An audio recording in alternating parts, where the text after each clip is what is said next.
अपने शरीर के बहुत सारे परिवर्तनों को नज़रअंदाज करती जाती हैं। तो इसके क्या कारण हो सकते हैं? क्योंकि एज के बाद कैंसर होना मतलब बहुत सारे कैंसर्स जो हैं वो अलग अलग तरह के होते हैं। लाइफस्टाइल सबसे बड़ा इसका एक जो है फैक्टर वो है। मेनोपॉज में सबसे इम्पॉर्टेंट फैक्टर होता है हमारी बॉडी के फीमेल हार्मोन्स।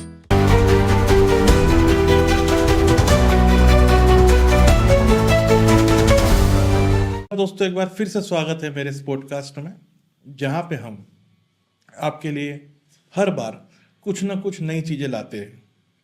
और आज का टॉपिक महिलाओं की उन समस्याओं से संबंधित है जिसमें कई बार जाने अनजाने में या अपने डेली लाइफ में बहुत व्यस्त रहने पर शायद वो ध्यान नहीं दे पाती हैं। मैं उसी महिला की बात कर रहा हूँ जिसने अपने जीवन में उम्र के बढ़ते हुए समय के साथ अलग अलग किरदार निभाए हैं। कभी बेटी का, कभी माँ का, कभी पत्नी का, तो कभी सास का, कभी ननद का।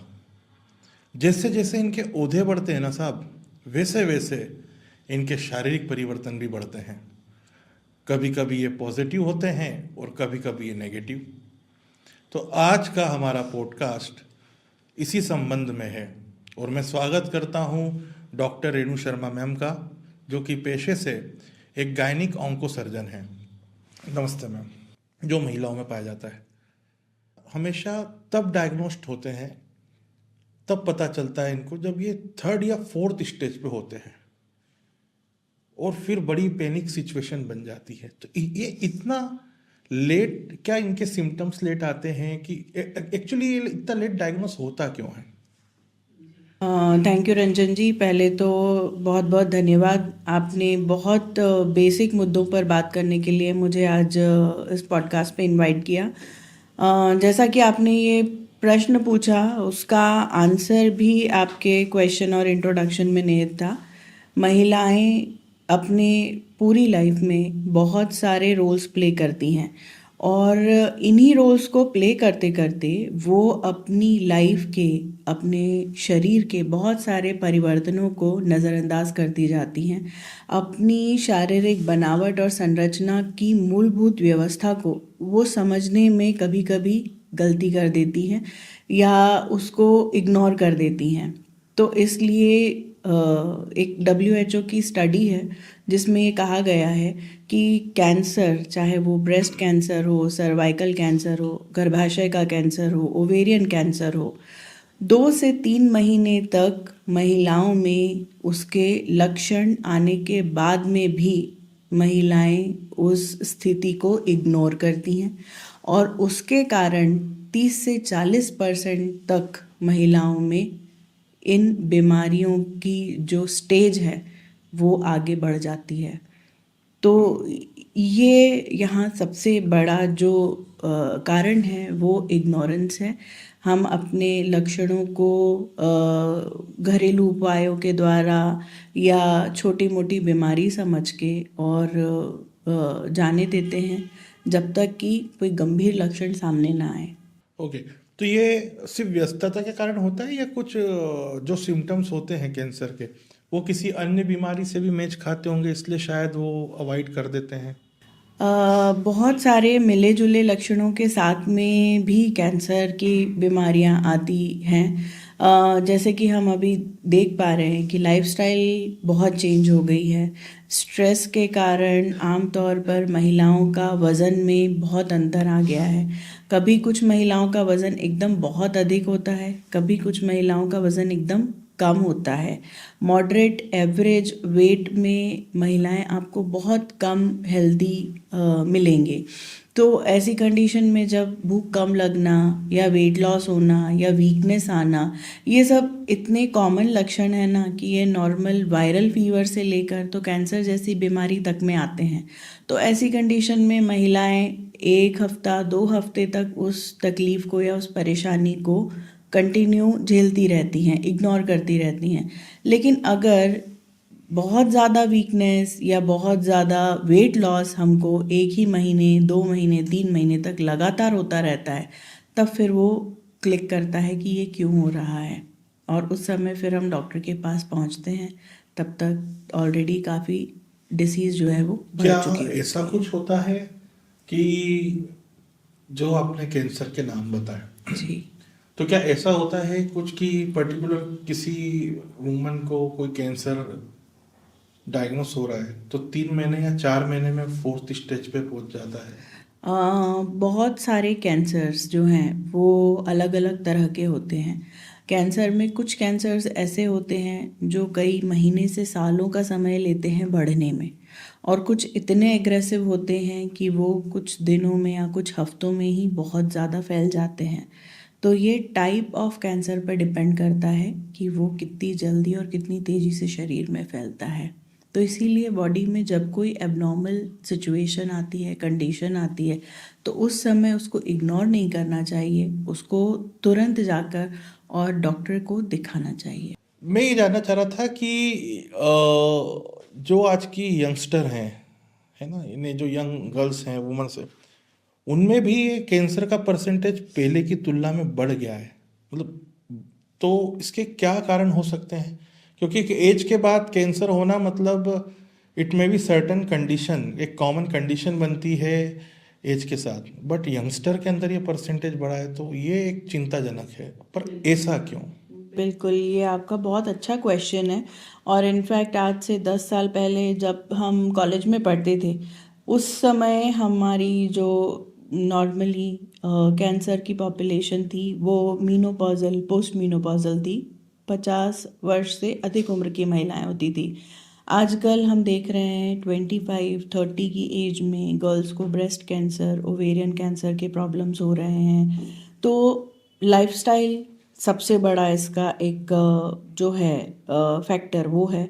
और उसी के साथ ही साथ फीमेल्स में बहुत सारे हार्मोनल इम्बैलेंस, स्ट्रेस एक फैक्टर है, और इसी के साथ साथ स्ट्रेस, ये सारी चीज़ों के कारण बॉडी के अंदर कुछ ऐसे चेंजेस आ रहे हैं जहाँ पर जंक फूड, हार्मोन्स और स्ट्रेस, सिडेंट्री लाइफस्टाइल, बहुत ज़्यादा वो लोग एक्सरसाइज या कोई वर्कआउट नहीं करते, और इसी के साथ ही साथ सप्लीमेंट्स लेना, केमिकल्स का यूज़ होना, ये सारी चीज़ें इतनी ज़्यादा बढ़ चुकी हैं कि वो हमारी बॉडी के अंदर इतनी कम एज में इतनी अधिक मात्रा में बढ़ जाती हैं कि वो कैंसर के जैसा लक्षण या कैंसर की बीमारी को प्रोड्यूस करने में बहुत बड़ा रोल निभाती है। तो क्या एल्कोहल और स्मोकिंग, ये दोनों मुद्दे भी यंगस्टर को बहुत ज़्यादा इम्पेक्ट डालते हैं इन कैंसर्स के लिए? बिल्कुल। आज से अगर हम बात करें कुछ 10 से 15 साल पहले तक की, तो अल्कोहल और स्मोकिंग जो लोग करते थे, आप भी जानते रहेंगे, ग्रुप अलग होता था, चाहे कॉलेज हो या चाहे, और स्कूलों में स्मोकिंग और अल्कोहल तो सोची या देखी भी नहीं जाती थी।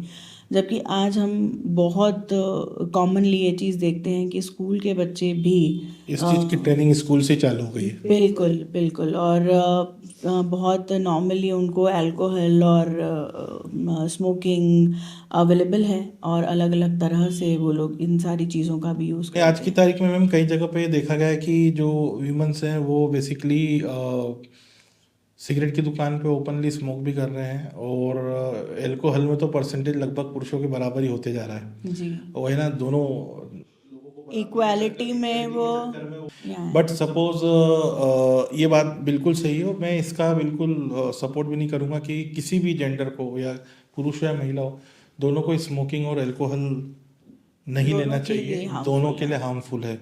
अब हम बढ़ते हैं अगले क्वेश्चन की तरफ मैम, जहाँ पे मैं जानना चाहता हूँ कि be a gynaec onco surgeon, क्या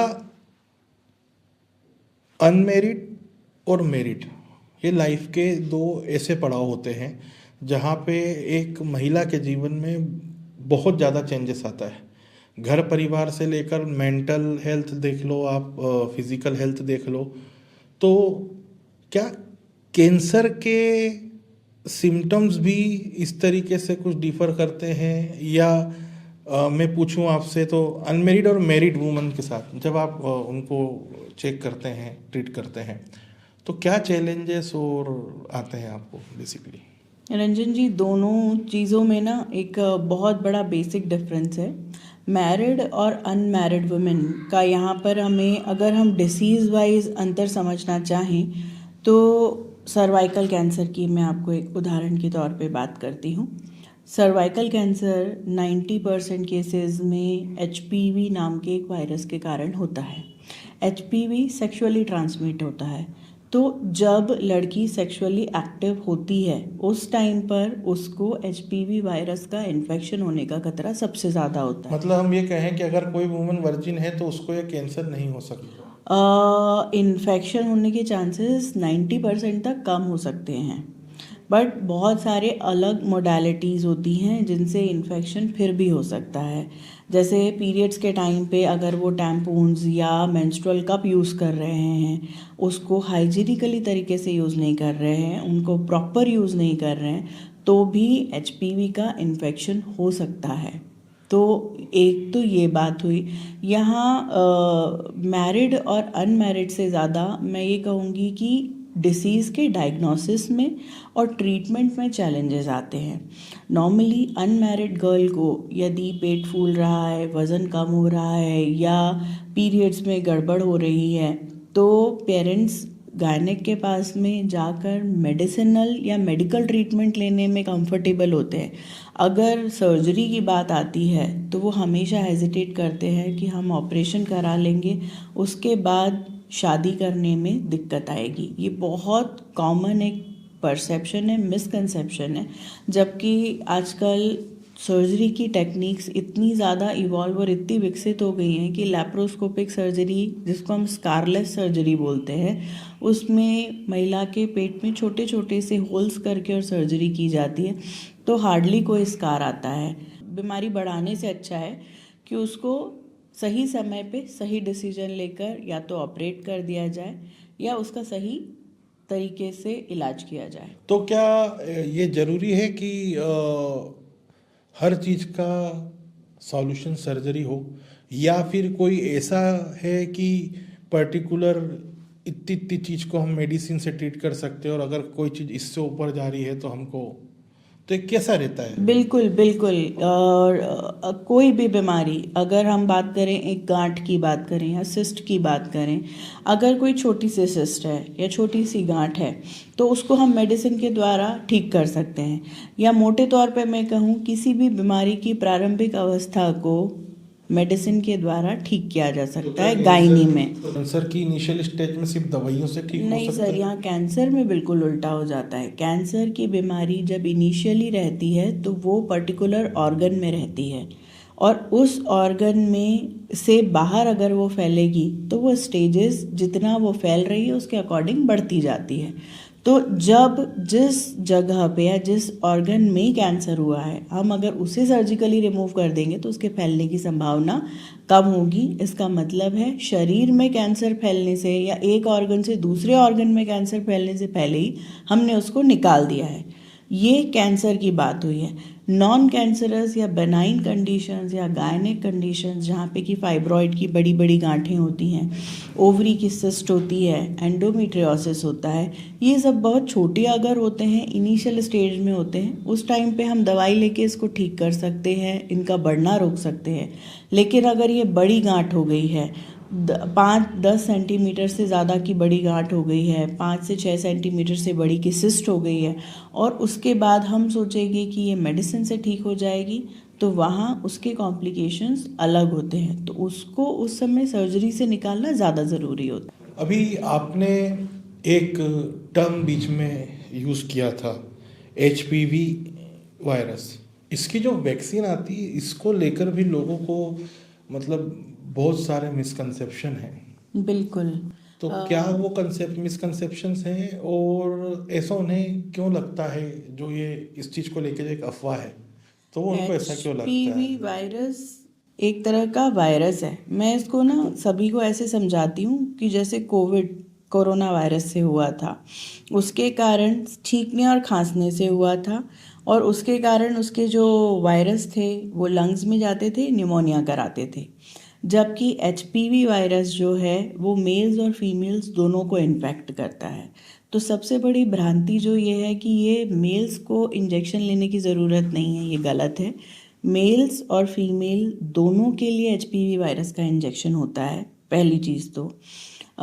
एचपीवी क्योंकि सेक्सुअली ट्रांसमिट होता है, तो 9 से 14 वर्ष के चाहे बच्ची हों या बालक हों, गर्ल्स और बॉयज़ दोनों को ही ये वैक्सीन देना चाहिए, पहली चीज़। दूसरा, इसका सबसे बड़ा मिसकंसेप्शन है कि एचपीवी वायरस के या एचपीवी वैक्सीन से ना इनफर्टिलिटी होती है।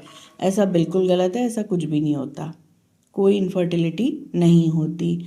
दूसरा, इससे सिस्ट होती है, बॉडी में वीकनेस आती है, ये सब मिथ्स हैं। ये वैक्सीन जो है ये पूरी तरह से सेफ़ है, सुरक्षित है और प्रॉपर अच्छे से रिसर्च करके बनाए गए हैं। तो किसी भी तरह से इसके कोई दुष्परिणाम ऐसे नहीं हैं जिसमें कि कोई इनफर्टिलिटी हो जाए या बॉडी में कोई परमानेंट वीकनेस आए, ऐसा कुछ भी नहीं है। क्या सभी लेप्रोस्कोपिक सर्जरी सिर्फ इसीलिए होती हैं कि पर्टिकुलर कोई ऑर्गन निकालना हो या कोई गठान निकालना हो, तो ये हमेशा दर्द रहित रहती हैं या किसी एक आध दो सर्जरी ऐसी भी होती है जिसमें बाद में पेशेंट को कभी दर्द हो सकता है? देखिए, दर्द रहित तो कोई सर्जरी पूरी तरह से नहीं होती, लेकिन कंपैरेटिवली ओपन सर्जरी से जब हम बात करते हैं तो उसके कंपैरिजन में दर्द कम होता है। इसका सीधा इस तरह से हम समझते हैं कि अगर जब हम ओपन सर्जरी करते हैं, कट लगाकर या चीरा लगाकर जो सर्जरी की जाती है, उसमें बहुत लंबा एरिया जो है बॉडी का वो कट होता है। स्किन कट होती है, मसल्स कट होती हैं, लेयर बाय लेयर उस ऑर्गन में पहुंचा जाता है और फिर उस पर्टिकुलर बीमारी को निकाला जाता है। वहीं अगर हम लैप्रोस्कोपी की बात करें तो आधे आधे सेंटीमीटर के छोटे छोटे से की होल्स छेद करके और उसके द्वारा हम अपने इंस्ट्रूमेंट्स को पहुंचाते हैं। तो जैसे एक चाकू से कहीं कट लग जाए और एक सुई चुभ जाए, दोनों में से दर्द किस में ज़्यादा होगा, ब्लीडिंग किस में ज़्यादा होगी, घाव किस में ज़्यादा बनेगा और हील कौन सी चीज़ जल्दी होगी। तो उसी तरह से लैप्रोस्कोपिक सर्जरी भी सर्जरी की एक तकनीक है जिसमें कि कट कम लगता है लेकिन सर्जरी पूरी वैसी ही होती है। तो सर्जरी क्योंकि वही हो रही है तो वो जो इंटरनल पेन है उतना तो रहता है, लेकिन जो बाहर स्किन का दर्द, स्किन का स्कार, स्किन के अंदर जो ब्लीडिंग होती है वो कम होती है। सेकंड ओपिनियन किसी महिला को कब लेना चाहिए? रंजन जी, ये बहुत अच्छा क्वेश्चन है। सेकंड ओपिनियन मुझे लगता है कि हर एक महिला का ना अधिकार है, और महिला का क्या, इनफैक्ट हर एक व्यक्ति का अधिकार है। जब भी आप अपने डायग्नोसिस को लेकर क्लियर नहीं हो, जब भी आप अपनी डिसीज़ को लेकर पूरी तरह से श्योर नहीं हो, इलाज को लेकर कन्विंस नहीं हो, तब तक आपको ओपिनियंस ज़रूर लेने चाहिए। यानी कि अगर एक किसी फीमेल ने या कोई किसी एक डॉक्टर को दिखाया, उसने ट्रीटमेंट दिया, दवाइयाँ दी और कुछ चीज़ें हिदायतें बताई और उससे उसको फ़र्क नहीं पड़ रहा है, तो उसे डेफिनेटली लेना चाहिए, सेकेंड ओपिनियन लेना ही चाहिए। और पूरी तरह से यदि आप नहीं समझ पा रहे हैं, कई बार ऐसा भी होता है कि डॉक्टर के पास हम गए हैं, हाँ, डॉक्टर ने हमको 8-10 चीज़ें बता दी हैं, उनमें से एक या दो चीज़ हम घर आते आते भूल गए, तो हम दोबारा पूछ सकते हैं। अगर हम चाहें तो, या हमें पता है कि हम ऐसी कंडीशन में हैं, पेन में हैं या अभी परेशान हैं, और इस स्थिति में अगर हम नहीं समझ पा रहे हैं तो हम डॉक्टर से पूछकर परमिशन लेकर उनसे रिक्वेस्ट अगर करेंगे कि आप प्लीज़ हमें ये इंस्ट्रक्शंस लिख कर दे दीजिए, तो वो वहाँ पर भी इंस्ट्रक्शंस लिख कर देते हैं। बट लोगों की इस चीज़ के पीछे ये भी गलत फहमियाँ है कि जब डॉक्टर के पास जाते हैं वापस से वो सारी टेस्ट वगैरह करवाता है। हालांकि बहुत से डॉक्टर ऐसे हैं जो पुरानी रिपोर्ट को कंसीडर करते हैं, लेकिन उसके पीछे भी एक सोच है कि डॉक्टर का कोई पैथोलॉजी वाला सेट होगा तो इसलिए वो बार बार करवाते हैं। तो इसलिए भी एक कारण होता है कि मैम लोग सेकंड ओपिनियन से डरते हैं और उसी डॉक्टर को के पास वापस जाते हैं। मगर जैसे कुछ डॉक्टर ऐसे भी होते हैं जो बोलते हैं कि आप ये दवाइयाँ लीजिए 7 दिन तक, उसके बाद वापस एक बार दिखाने आना। और उस केस में अगर पेशेंट को फील होता है कि नहीं यार, इनकी दवाइयों से मुझे कुछ भी फ़र्क नहीं पड़ा, और उसका पीछे कारण हो सकता है कि एज फैक्टर हो, या वो लाइफ स्टाइल उन्होंने मॉडिफाई कर ली हो, सब कुछ कर लिया हो, लेकिन हो सकता है कि प्रॉपर डायग्नोस नहीं हुआ हो, तो क्या ऐसी कंडीशन में भी सेकंड ओपिनियन लेना चाहिए? जब 7 दिन के बाद बुलाया गया है कि हमें एक डॉक्टर का पूरा वो फॉलो करने के बाद आप सेटिस्फाइड नहीं हो रहे, क्योंकि 7 दिन बाद वो फिर बोलेगा कि 14 दिन बाद वापस आके दिखाना, तो ये तो उसने बाउंड कर दिया। रंजन जी देखिए, मेरा ये मानना है कि कम्युनिकेशन सबसे बड़ी चीज़ होती है, और काउंसलिंग दवाइयों का उतना ही बड़ा पार्ट है जितना एक ट्रीटमेंट में मेडिसिन भी या सर्जरी भी, वो भी उतना ही इम्पॉर्टेंट है जितना काउंसलिंग या कम्युनिकेशन है। तो नॉर्मली क्या होता है ना कि हम ऐसा सोचते हैं कि पेशेंट्स को हमने एक बार में जो समझाया है, बताया है, वो समझ गए हैं। कई बार पेशेंट्स डॉक्टर के पास आके इतने डरे हुए रहते हैं कि वो अपने क्वेश्चंस पूछ भी नहीं पाते, फिर उनको बाद में घर जाके याद आता है यार ये पूछना रह गया या ये बताना रह गया। तो ये दो तरफा कम्युनिकेशन है।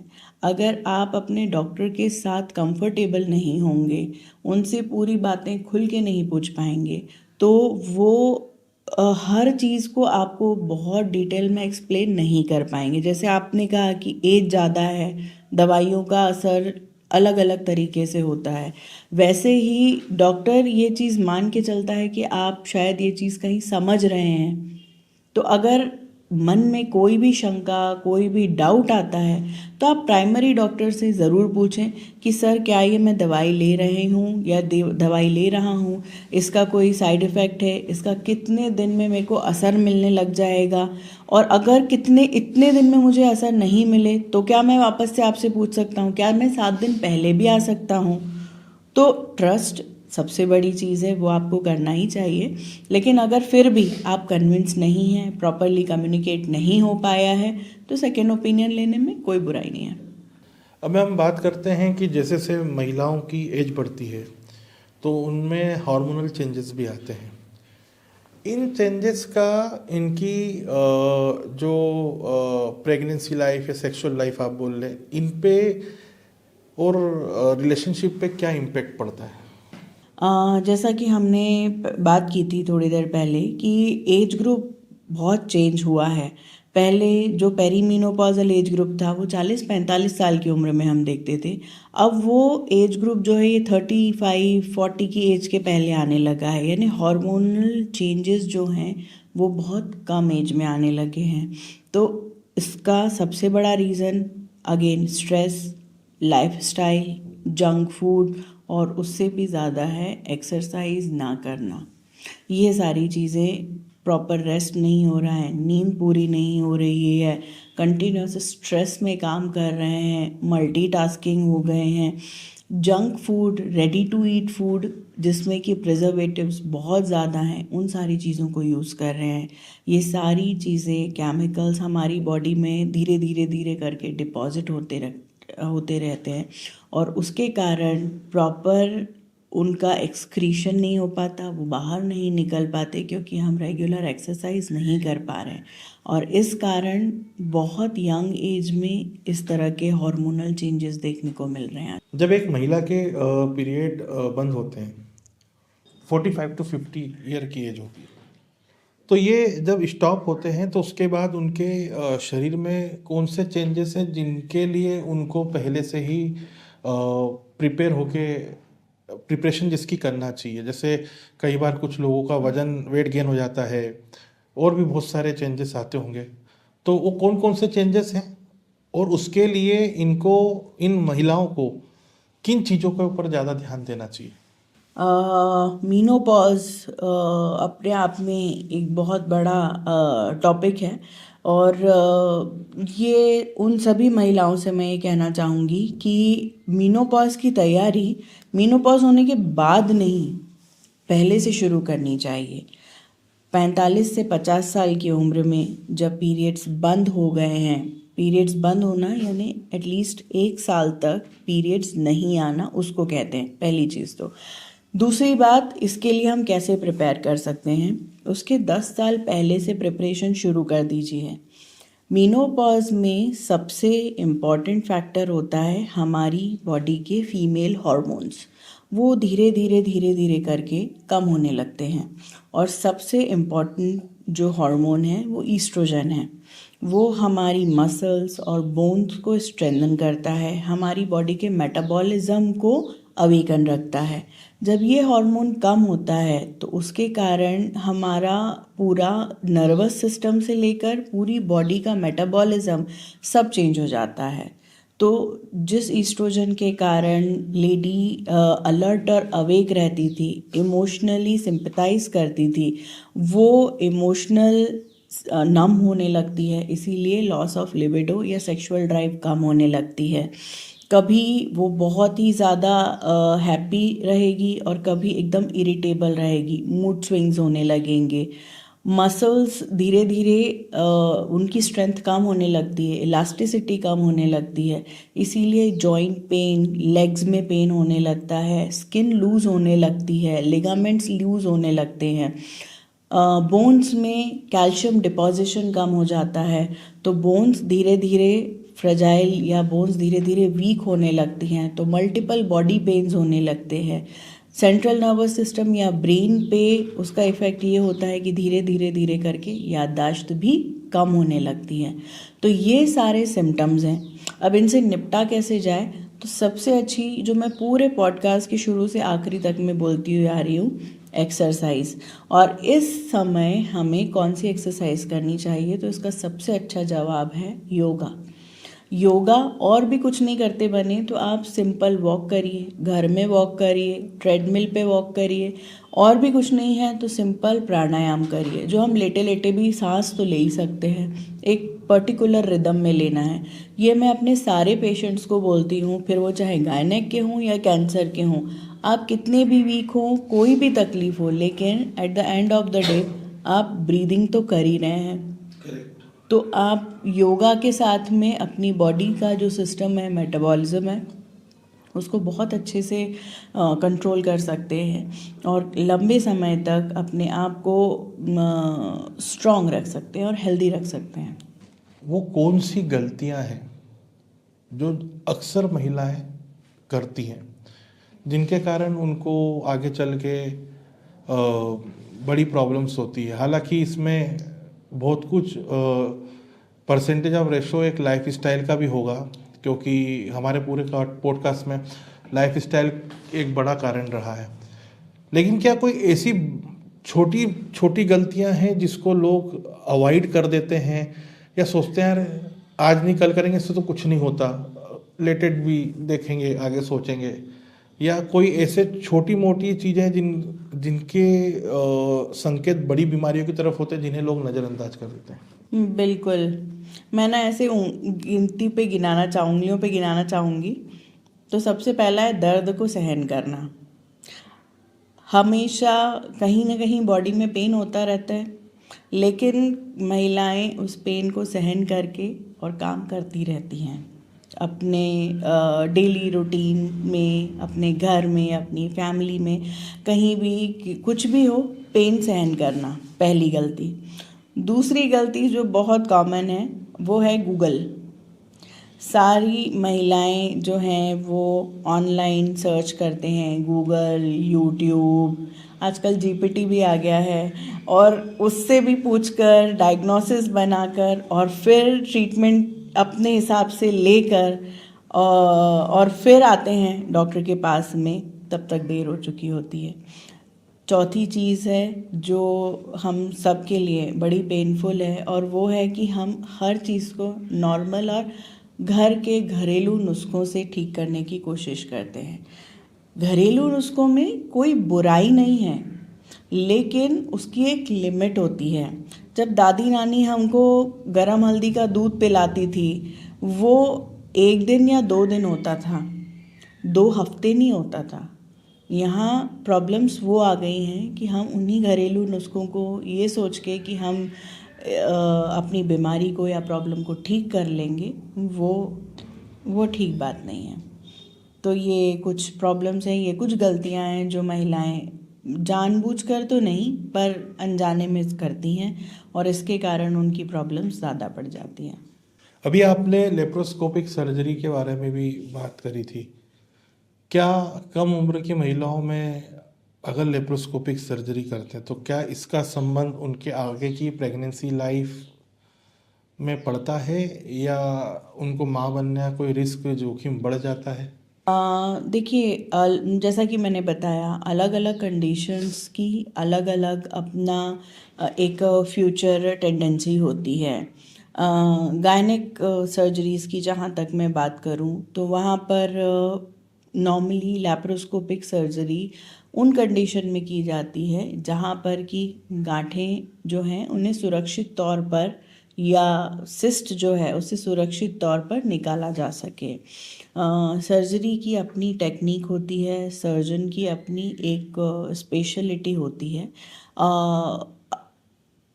अगर मैं बहुत मोटे तौर पर ये कहूँ तो फ्यूचर प्रेगनेंसी पे इफ़ेक्ट तभी पड़ता है जबकि यूट्रस का या ट्यूब का या फिर ओवरी का, इन तीनों में से किसी की संरचना में कोई फ़र्क पड़ा हो सर्जरी के द्वारा। इसके अलावा आम तौर पर चाहे वो ओपन सर्जरी हो चाहे लैप्रोस्कोपिक सर्जरी हो, इतने सुरक्षित तरीके से की जाती है कि उनका इस तरह की किसी भी फर्टिलिटी पे या फ्यूचर प्रेगनेंसी पे कोई फ़र्क नहीं पड़े। तो ये था आज का पॉडकास्ट। आई होप आपके सारे क्वेश्चंस, मिथ या कोई भी कंफ्यूजन हो तो वो क्लियर हुए होंगे। और हमने पहले भी बताया था और हम आज भी बता रहे हैं कि कैंसर वो बीमारी नहीं है जिसको सुन के आप मर जाएं। ये वो परीक्षा है जिसको दे के आप पास हो सकते हैं। तो आप अपना मनोबल बनाए रखें। अगर कोई भी कन्फ्यूजन है या किसी भी तरीके का कोई भी प्रश्न आपके जहन में है तो आप डॉक्टर रेणु शर्मा मैम से बिल्कुल एक मुलाकात करें। आपकी प्रॉब्लम का संपूर्ण समाधान यहाँ पे होगा। आज के लिए इतना ही। अगले पॉडकास्ट में फिर मिलेंगे। नमस्कार।